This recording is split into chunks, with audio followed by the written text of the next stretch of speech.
Welcome to this 365 Freedom Strategy session. Today we're breaking down the mechanics of authentic workflow design and why your biggest business bottleneck is the perfect framework you're trying to follow. It really is one of the most misunderstood areas of scaling a business right now. And honestly, it's one of the most expensive mistakes you can make. Yeah, absolutely. We are here today as your internal strategic partners to audit this exact dynamic.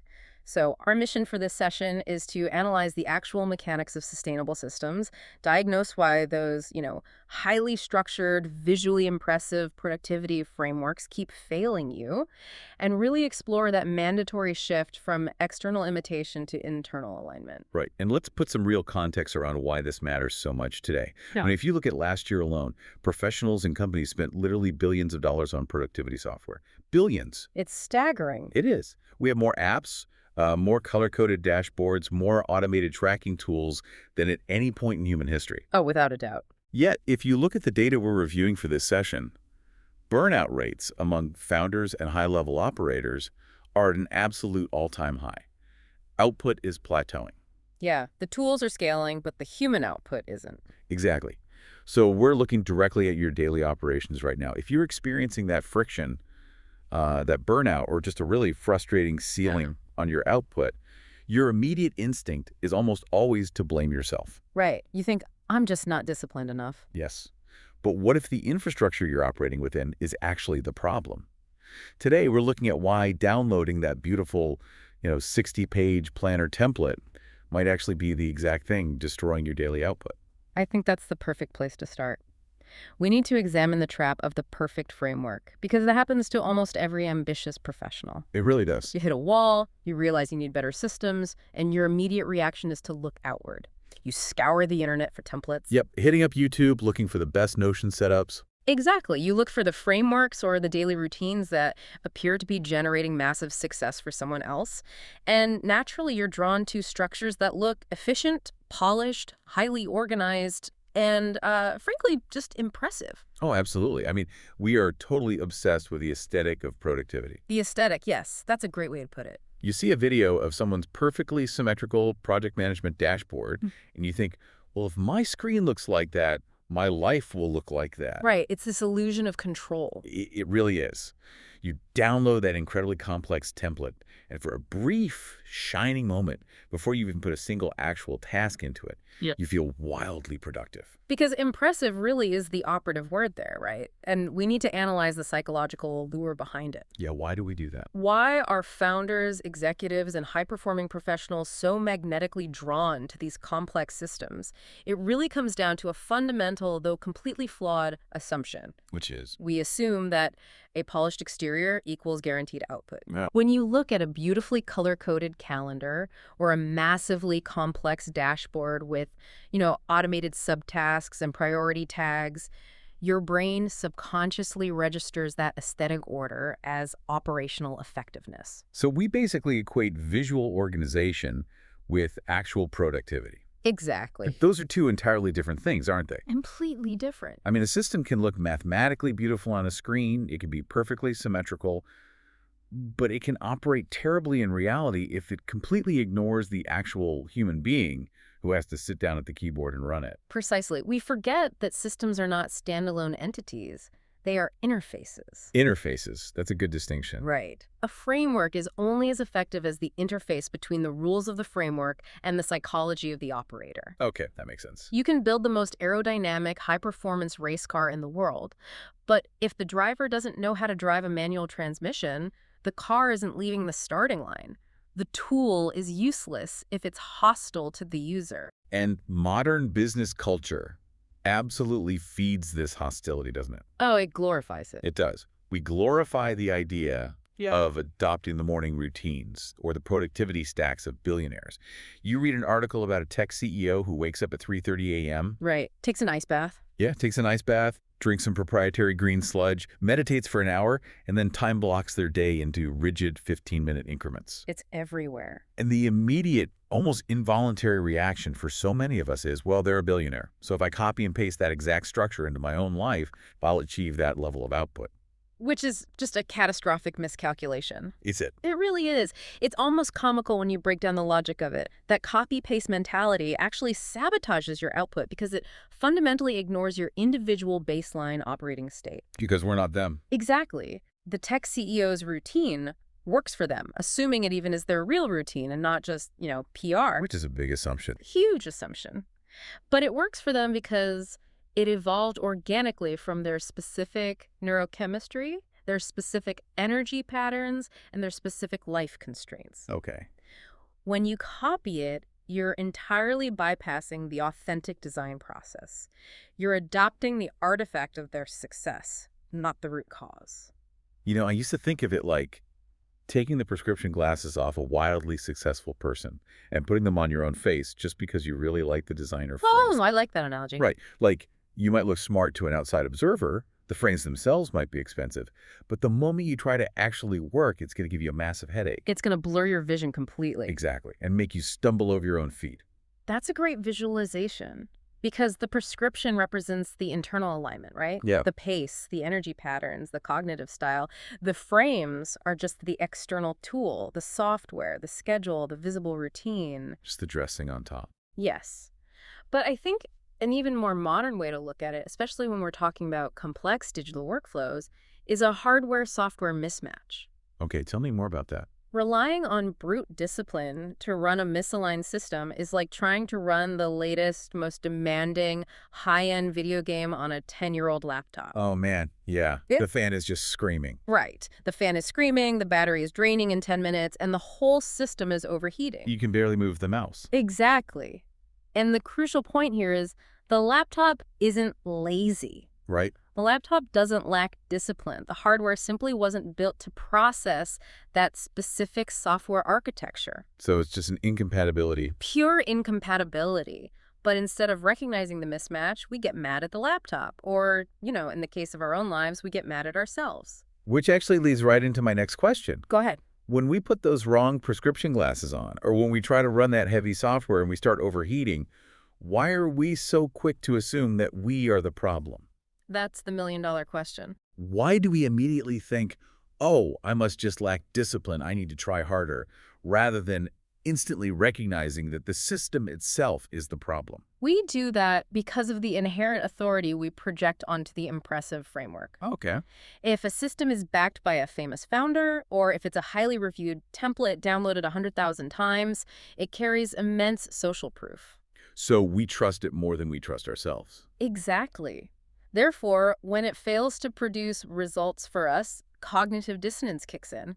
We think, the system is proven to be perfect, therefore the variable that is failing must be me. Wow. We internalize the friction as a character flaw. We label it as a lack of willpower, a lack of focus, or a lack of dedication. We take all the blame. Yes. We completely fail to recognize that the system is objectively incompatible with our natural mechanics. It's a massive guilt trip we put ourselves on. It really is. Let's make this concrete. I want to look at a real-world example from the operational data we're reviewing today to show exactly how this misalignment happens in practice. Let's do it. Let's deconstruct what we call the collapsed productivity system. We have a case study here about a client. Let's call her Sarah. Okay. She's a marketing director at a fast-growing SaaS company, managing a team of 12, dealing with constant context switching. She did exactly what we're discussing. Yes. Her situation is a perfect diagnostic model for this. Walk us through it. Sarah was feeling overwhelmed, so she went online and found a highly structured productivity framework designed by a well-known tech influencer. Yeah, truly. It was a massive 50-page template built into a popular project management app. Oh, I've seen these. It had everything, right? Everything. Color-coded priority tags, automated subtask generation. Wow. It had daily reflection journals embedded into the task cards, rigid time blocking schedules. It looked incredibly polished and deeply impressive. And I bet for the first week, she felt great. She was thrilled. She spent her entire weekend migrating all her team's projects into this new system. Just a huge upfront investment of energy. Exactly. But we need to look closely at the timeline of the collapse, and specifically the language she used to describe her experience before the system entirely broke down. Okay, what happened? By week 2, the cracks were showing. By week 3, she was actively avoiding the software. Uh-oh. And by week 4, the entire system completely collapsed. 4 weeks? That's fast. Very fast. And the defining characteristic she noted was that living inside the system felt physically uncomfortable. Physically uncomfortable. Yes. Every single day felt like she was forcing herself into someone else's rhythm. Living inside it felt uncomfortable. That phrase really strikes a nerve with me. It's powerful. We don't often think of productivity systems as places we live, but they absolutely are. They really are. Systems are environments you inhabit daily. They are the invisible architecture of your working life. I mean, you spend more time interacting with your workflow than you do sitting in your living room. That's a vital perspective. And if the architecture of that invisible environment is wrong for your dimensions, you're going to constantly bump into the walls. Oh, that makes perfect sense. Imagine a physical building. If the doorways are built 6 inches too low for your height, every time you walk from one room to another, you have to consciously stoop down. Right. If the staircases are spaced too far apart for your natural stride, every single step requires a micro-calculation. You'd be exhausted just getting to the kitchen. Exactly. A misaligned workflow operates the exact same way on a cognitive level.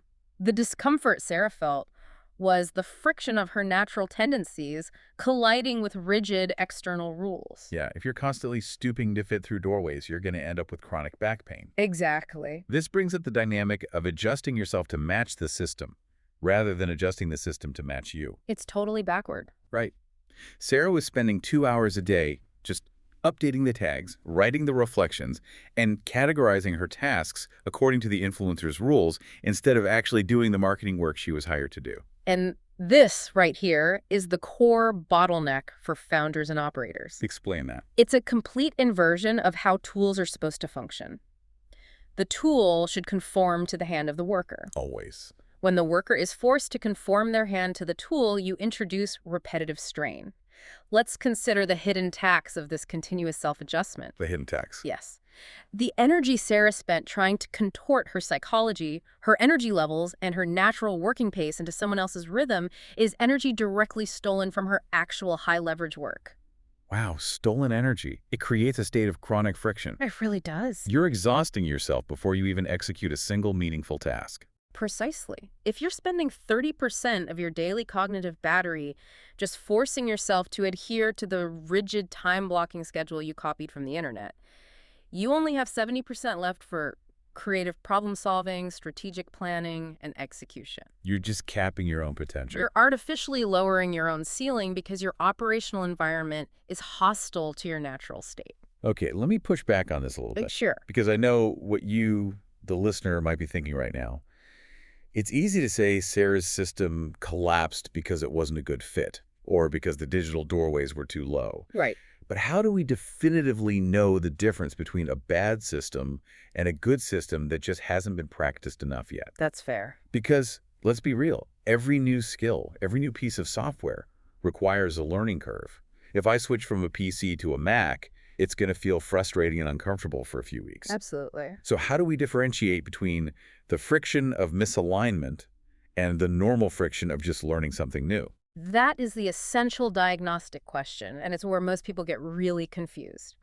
The difference lies in the trajectory of the friction over time. The trajectory, okay. When you're simply dealing with a learning curve, say, learning the keyboard shortcuts of a new software or adopting a new team communication protocol, the friction is highest on day one, and it steadily decreases over time. Right. You build muscle memory. Exactly. As you build that muscle memory, the system requires less and less conscious effort to operate.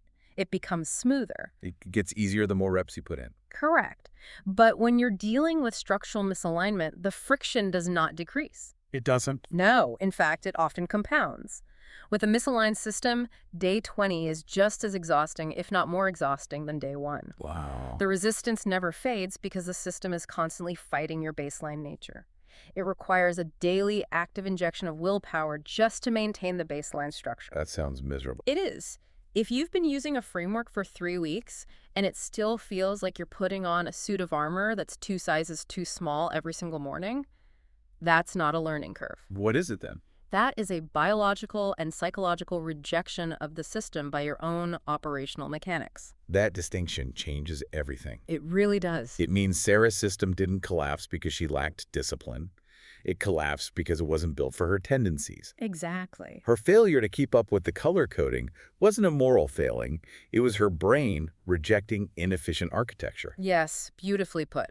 Which brings us to a crucial technical distinction that we really need to spend some time on here. Discipline versus alignment. This is key. Because the core realization here is that flow grows from alignment, not imitation. Authentic systems require zero internal negotiation to follow. We need to define internal negotiation very clearly because it is the silent killer of output in modern business. Okay, lay it out for us. Internal negotiation is the mental friction you experience right before you engage with your workflow. It's the bargaining you do with yourself. Oh, I know that feeling. Right. It's the need to hype yourself up, the subtle sense of dread, the checking of email 3 times just to delay opening the project file. Just stalling. It's the internal monologue that says, okay, I really don't want to update this tracking sheet right now, but I have to, so let me just get another cup of coffee, and then I'll force myself to push through. I know exactly what you're talking about. It's sitting at your desk, staring at a blinking cursor or that beautiful, complex tracking sheet you built, and feeling an actual physical heaviness in your chest. Yes, that heaviness is the measurable cost of internal negotiation. Measurable cost. It's your brain burning glucose just to convince itself to interact with the tool. That's crazy. Now, we must provide a precise technical differentiation between discipline and alignment because hustle culture heavily conflates the two. Oh, they definitely do. Discipline is the act of forcing a behavior through willpower, despite heavy internal resistance. It is brute forcing your way through a brick wall. And we are taught from day one that discipline is the ultimate professional virtue. We are. The message is always, if you just have enough discipline, you can make any system work. You can wake up at 4 a.m., you can do the ice baths, you can update the 50-page spreadsheet, just be more disciplined. And you can, temporarily.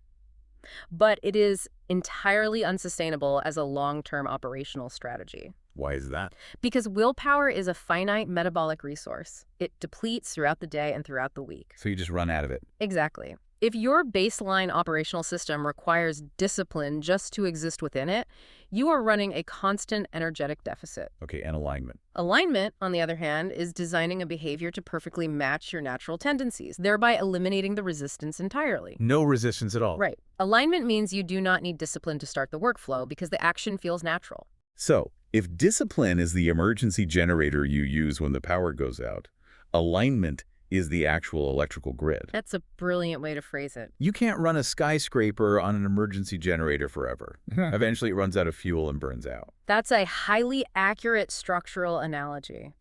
Now, consider the implications of this for long-term business scaling. Okay, let's look at the macro level. If a founder builds their entire company's operational rhythm, the weekly meeting cadences, the reporting structures, the communication expectations on discipline rather than alignment, they are designing a business that practically guarantees burnout. Because everyone is running on emergency generators. Exactly. They're building a machine that constantly grinds its own gears. They'll constantly be wondering why their team seems exhausted, why turnover is high, and why output is stalling, completely missing the fact that the daily friction of the system itself is what's exhausting everyone.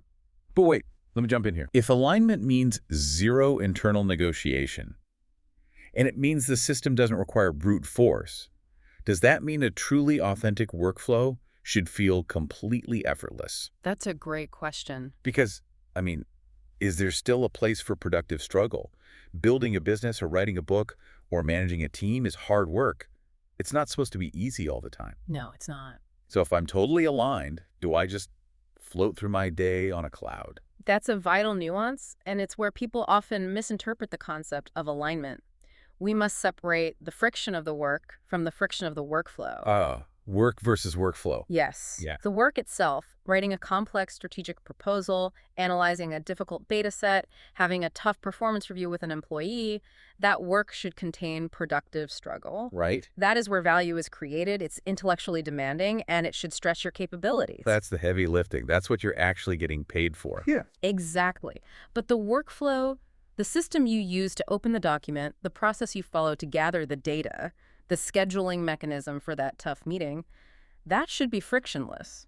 Okay, I see the difference now. The tragedy of a misaligned system is that it forces you to spend all your productive struggle just trying to navigate the system, leaving you with zero energy for the actual high-value work. You use all your energy before you even start the real job. Yes. An aligned workflow is completely effortless so that you can apply 100% of your energy toward the productive struggle of the task itself. Okay, that makes perfect sense. It's the heavy software on the old laptop again. You want the laptop's processor focused on rendering the game, not fighting the operating system just to keep the screen on. Precisely. So if we agree that brute forcing our way through a misaligned system is a recipe for burnout, where does that leave us? It means we have to pivot. How do we actually map our own internal mechanics so we can stop overheating our processors? How do we actually engineer alignment? The foundational premise here is that authentic workflow design begins with understanding how you naturally move through your day. Okay, looking inward. Yes, rebuilding a workflow requires basing it entirely on your personal pace, your preferences, your style, your energy patterns, and your specific ways of thinking. So it's highly individual. Very. The result of this inward observation is a system that is simple, honest, and easy to repeat. As we noted earlier, sustainable systems are simply the ones that feel natural to repeat. I really want to hone in on the word honest in this context. It's a loaded word, but crucial. It is, because honesty in design means acknowledging your actual habits, not the habits you wish you had. Exactly. It means looking in the mirror and having a very real conversation with yourself. You have to be able to say, I'm not a 5 a.m. person. I have never been a 5 a.m. person. I'm never going to be a 5 a.m. person. And being okay with that. Yeah. Therefore, any system that requires me to do my deepest, most strategic work at 5 a.m. is a dishonest system for me. That's exactly it. You have to strip the ego out of your design. Strip the ego out. Honesty in design requires the complete removal of your aspirational identity from your operational infrastructure. Oh, that's tough for a lot of people. It's very tough. But you cannot build a sustainable business on top of the fantasy version of yourself. You must build it on top of the reality of how your brain currently operates. So what does it practically look like to map out these concepts of pace, preferences, and energy patterns? It takes some real work. How do I actually do that without just guessing? It requires a period of clinical, objective self-observation. You essentially have to conduct a personal time and motion study on your own brain. Okay, treating yourself like an experiment. Yes. You must track when you're naturally sharpest. Are your cognitive peaks in the mid-morning, or do you find your deepest, quietest focus late at night when the rest of the house is asleep? Pacing your energy. Right. And how do you prefer to process information? Give me an example of the information processing differences. Certainly. Are you highly visual? Do you require whiteboards, spatial mapping, and physical sticky notes that you can move around to understand a project's flow? That's definitely me. Or are you text-driven, requiring strict bulleted lists, linear documents, and nested outlines? Right. Furthermore, what is your natural working pace? Do you prefer a rapid, highly context-switching environment where you bounce between 5 different tasks in an hour? Some people thrive on that chaos. Yeah, they do. Or do you require long, uninterrupted 4-hour blocks of deep focus to get anything meaningful done? And there's no right or wrong answer to those questions, right? None at all. The burst worker isn't better than the marathon worker. The visual processor isn't better than the text processor. Absolutely not. They are simply different operating systems. And once you have that objective data about your specific operating system, you structure your tasks around those natural peaks and valleys. How does that look in practice? If your energy plummets every single day at 2 p.m., an honest workflow does not schedule critical strategic decision-making at 2:00 p.m., hoping that discipline will magically carry you through. Because that's a recipe for disaster. It is. An honest workflow schedules low cognitive load administrative tasks for that window. Like what? Clearing out your inbox, organizing files, approving expenses. You're leveraging the low energy state for low stakes work. And when you actually do this, when you finally build a system based on honesty rather than imitation, you inevitably realize why an aligned system often looks much, much simpler than the ones you see influencers peddling online. That's the secret. Complexity in a workflow is usually just a band-aid for misalignment. That is so true. Think about it. If you have a 12-step process just to track your daily tasks, it's probably because the way you're tracking them is so unnatural to you that you need 11 extra steps of reminders, calendar alerts, and fail-safes, just to make sure you actually do the first step. Complexity is very often friction masquerading as sophistication. Oh, that's a great quote. When a system is aligned with your natural preferences, it doesn't need a labyrinth of rules to enforce compliance. The compliance is a natural byproduct of the alignment. Because it's easy. Right. You don't need a reminder to do something that feels natural and easy to do. This is why the rebuilt workflow for Sarah, the marketing director we discussed, ended up being so much simpler than the 50-page template. What did she end up using? Once she stripped away the influencer's architecture and built a system based on her actual need for rapid visual task management, it became effortless. Just a simple visual board. No complex band-aids were required. But I've noticed something happen when people make this transition, and I'd love for you to analyze this. What's that? Letting go of a complex, impressive-looking system can actually trigger a significant amount of ego panic for high achievers. Ego panic, yes. When you finally strip away all the color-coded tags, the automated subtask generation, the convoluted dashboards, and you're left with a simple, honest system that actually works for you, it almost feels too simple. It feels wrong to them. It feels like you're cheating. You look at your desk, you've just got 3 sticky notes with your core priorities, and you think, this can't be right. I'm a professional. I should be suffering more. Yes. How do we overcome the mental block that tells us if a system isn't punishingly complex, it isn't professional enough? That ego panic is incredibly common among high performers. It stems from the fact that we have been culturally conditioned to equate suffering with professionalism. That is so toxic. It is. We implicitly believe that if a process doesn't hurt, or if it doesn't look like an incredibly complex piece of industrial machinery, it must not be generating real value. Right, like if I'm not sweating, I'm not working. Exactly. Yeah. Overcoming this requires fundamentally shifting your internal metrics for success. You must stop measuring the value of your system by how impressive it looks to a hypothetical observer. So who cares what people think? Right. And start measuring it strictly by the output it facilitates and the cognitive energy it preserves. You essentially have to redefine what a professional system even is. Precisely. A truly professional system is not the one with the most bells and whistles. A professional system is the one that produces the highest quality result with the lowest amount of internal friction. Okay, that makes sense. Understanding this changes the entire paradigm of professional development. The goal is no longer becoming someone who can endure using this complex tool. Right. The goal shifts entirely to building the specific tool that effortlessly serves the professional you already are. That is what creates genuine operational stability. It creates a structure you can implicitly trust because it doesn't require you to fight yourself to use it. Okay, this is all fantastic theory, but let's get into the execution. Let's do it. Because if I'm listening to this right now and I'm realizing that my entire workflow is misaligned, my first instinct is to panic. Naturally. How do we actually transition from a misaligned state to this aligned state without burning the whole business to the ground? The core premise of execution here is incredibly liberating, and it starts with this. If a routine feels heavy or forced, you have permission to change it and soften it. Permission to soften it. Yes, you don't need to endure it. The tactical approach is to look at your current workflow right now, notice where it feels the most forced, and adjust just one part of it today to better match how you naturally operate. I want to emphasize that phrase, just one part. It's vital. Because when people realize their entire system is misaligned, the impulse is almost always to declare operational bankruptcy. Yes, the clean slate fantasy. Right. They want to scrap the whole system immediately, delete all the software, throw away the planners, and start from a completely blank slate on Monday morning. Which is the worst possible approach. Total disruption halts business operations and creates a vacuum that is usually filled by panic and chaos. Because you still have to do your actual job. Exactly. You can't rebuild the engine while the car is driving at 60 miles per hour. By adjusting only one small part of your process today, you allow for real-time testing of natural alignment without destabilizing your current output. It's a controlled experiment. Let's talk about the concept of softening a routine. I really love that phrasing. Soften it. It's a gentle approach. It speaks to reducing the rigidity of the rules that cause the system to snap under pressure. What does softening actually look like in practice for someone listening right now? Softening means identifying and removing arbitrary constraints that are creating artificial friction. Let me give you a concrete example. Please do.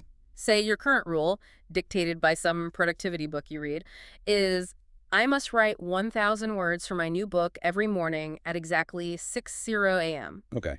but you're constantly failing to hit that mark. You're sleeping through your alarm, and you're feeling a deep, heavy guilt about it every single day. Yeah, the classic guilt spiral. Softening that routine might mean changing the rule to, I will write 500 words at some point before noon whenever my energy feels highest. You're maintaining the core objective-producing text, but you're softening the temporal constraints to allow for natural fluctuations in your daily energy. You're making the system less brittle. Exactly. It's the difference between building with steel beams versus building with bamboo. Oh, I like that. Brittle, rigid systems snap the moment reality deviates from the plan.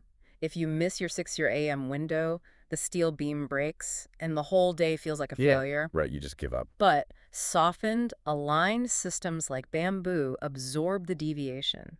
They sway in the wind without breaking. That's a great image. If you don't write at 6 a.m., the system flexes and you write at 10 a.m. The output is still achieved, but the internal negotiation and the guilt are completely eliminated. Now, imagine the compound effect of these micro adjustments over time. This is where the math gets really exciting for business operators. It really does. If you just change one small thing today, doesn't seem like much. You soften one rule. But let's extrapolate that. Okay, let's look at the long term. Over a year, if you shift just one heavy forced routine a week, making it slightly more aligned with your natural psychology, within 12 months, you've completely transformed a rigid, exhausting business structure into a fluid, highly efficient operation that is entirely customized to your specific DNA. The transformation is profound.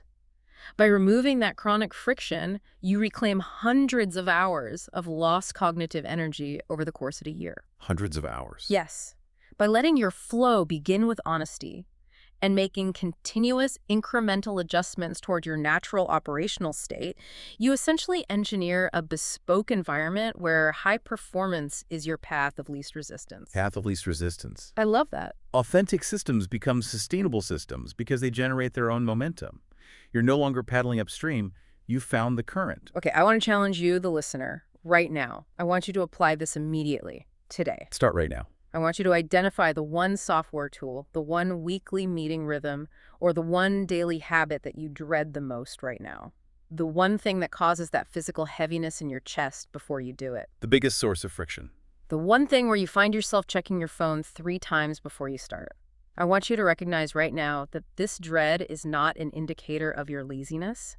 It is an indicator of severe systemic misalignment. Absolutely. Look at that one thing and figure out how to soften it or adjust just one piece of it today. That is the perfect diagnostic starting point. Find the point of highest friction in your day and redesign it for ease. This brings us to a final provocative thought to leave you with. Before we close, I want you to mull this over. Think back to every single time you failed at a productivity system in the past. We've all been there. Every time, a brand new, expensive planner ended up shoved in a drawer after 3 weeks. Every time a complex app got deleted off your phone. Every time a 5 a.m. morning routine fell apart by Wednesday. What if none of those were personal failures at all? What if those collapses were actually highly accurate data points, successfully showing you exactly what doesn't align with your natural rhythm? They weren't failures of discipline. They were successful diagnoses of a bad fit. Reframing past friction as valuable diagnostic data is the first step toward genuine operational freedom. It allows you to build forward with clarity and confidence rather than dragging the guilt of past failures with you. If you're ready to design with more honesty and ease, visit 365 Freedom online to join the community. This has been a 365 Freedom Strategy session.